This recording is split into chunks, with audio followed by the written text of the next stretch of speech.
আমি এখন আমার একটা বড় ভাইয়ের সাথে কথা বলবো। বড় ভাই ধান নিয়ে আসতেছে। আসসালামু আলাইকুম, কি অবস্থা ভাই? কি অবস্থা? আছি আলহামদুলিল্লাহ। কি অবস্থা আপনার ভাই? হ্যাঁ ভালো। এখানে কি নিয়ে যাইতেছেন?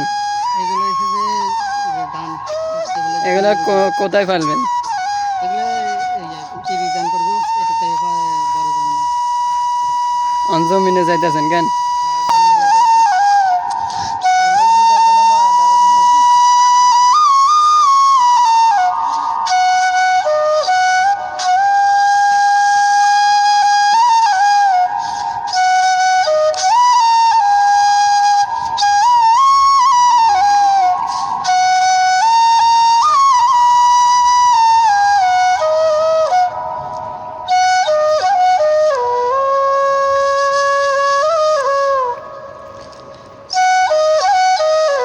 হ্যালো গাইস, আসসালামু আলাইকুম। আশা করি সবাই ভালো আছেন। আমি ভালো আছি। আজকে আমি এসেছি আমাদের একটা জমিনে, এখানে ইরি ধান করবে জ্বালা টালা। আসসালামু আলাইকুম কাকু, কেমন আছেন? এই তো আলহামদুলিল্লাহ ভালো। তো এখানে কি ধান করবেন? ঠান্ডার ডালের জ্বালা।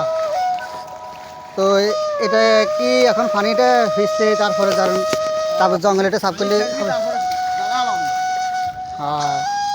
তো এখানে কি কি ধান করবেন? শুধু কি একটা ধান করবেন নাকি আরো আরো আছে?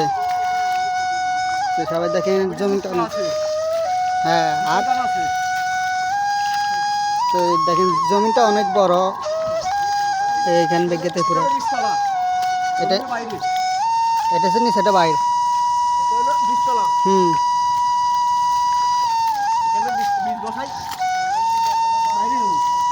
বাইরে এখানে জ্বালা রুখি, তারপর ওখানে অন্য কারে করবেন, এই যে ঠান্ডা রুখবেন।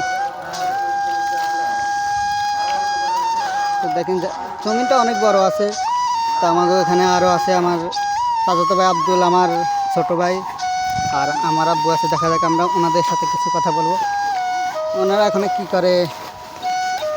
জমিনে অনেক পানি ছিল, কিন্তু ওনারা পানিটা ভিজিয়ে শেষ করছে।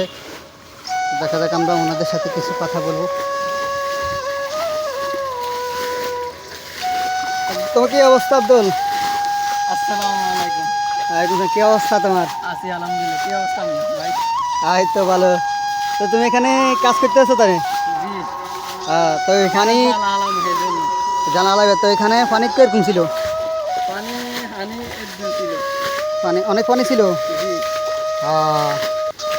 তো ইমন তুমি কিছু বলো নি? ইমন আমি কিছু বলবে না। সকাল ধরে পানি খেয়েছে এখানে।